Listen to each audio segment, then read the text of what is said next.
un protectorat. C'est en 1911, après la mort d'Alpha Yaya Diallo en Mauritanie, que le Fouta a été totalement annexé maintenant au reste de la Guinée.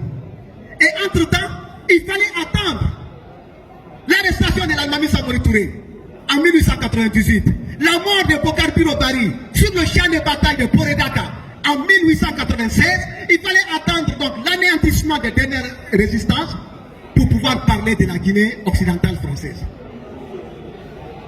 Voilà les réalités. Donc, des deux régions, nous nous retrouvons avec trois régions. Troisième région annexée, après donc le départ de l'Almami Samori Touré, c'est la région du Haut-Soudan. À l'époque, on n'appelait pas la Haute-Guinée, on parlait du Haut-Soudan. Plus tard, du Haut-Niger.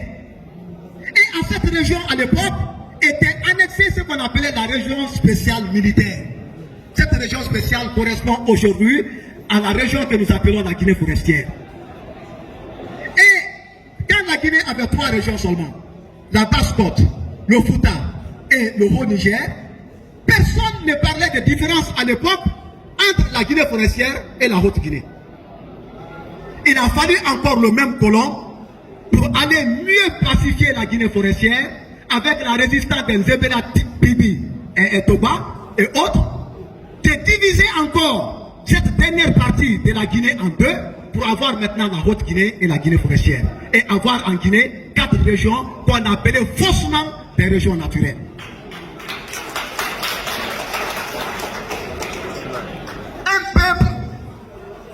Qui ne maîtrise pas son histoire est appelé à répéter les erreurs du passé.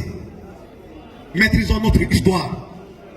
Mais notre histoire ne doit pas être l'histoire voulue, l'histoire imposée, l'histoire enseignée de la colonisation. Attention, soyons maîtres de notre histoire. N'acceptons pas les versions de la colonisation. Et donc la division s'est installée.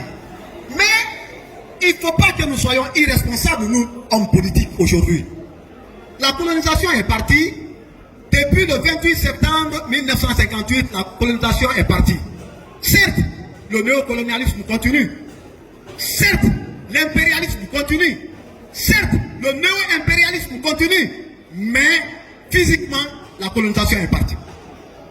64 ans après, ce qui se passe aujourd'hui en Guinée, certes, a une origine lointaine qui s'explique par la colonisation, mais a une origine immédiate qui s'explique par la forfaiture et la défaillance de nous, les hommes politiques.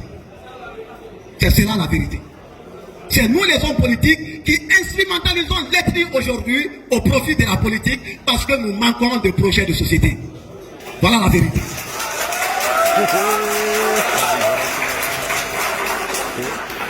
Il faut que cette vérité soit assénée au peuple de Guinée. Qu'on sache que notre division n'a rien de naturel, mais qu'elle est aujourd'hui instrumentalisée par des hommes politiques qui, à l'approche des élections, viennent voir les populations à la base. Or, il y a plusieurs façons de faire la politique. Soit vous venez avec une offre politique alléchante pour requérir l'adhésion des populations à la base et que ces populations croient à cette offre politique, ou bien vous n'en avez pas et vous venez avec une offre irrationnelle. Or, l'offre la plus irrationnelle, c'est l'offre ethnique. C'est l'ethnie. Donc je viens, je dis attention, telle est de telle autre ethnie, et cette ethnie est contre ton ethnie, et moi je suis ton fils. En disant déjà que moi je suis ton fils, je suis en train de subodorer implicitement que tel autre Guinéen qui est là n'est pas ton fils. Voilà le problème. Il y a un adage maléqué qui dit que celui qui se met à citer ses amis finira par citer ses ennemis.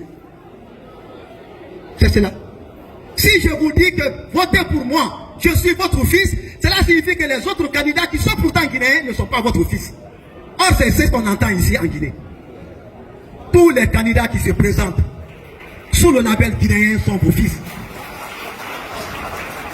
Tout le monde. Maintenant, il vous appartient à vous de choisir entre vos fils.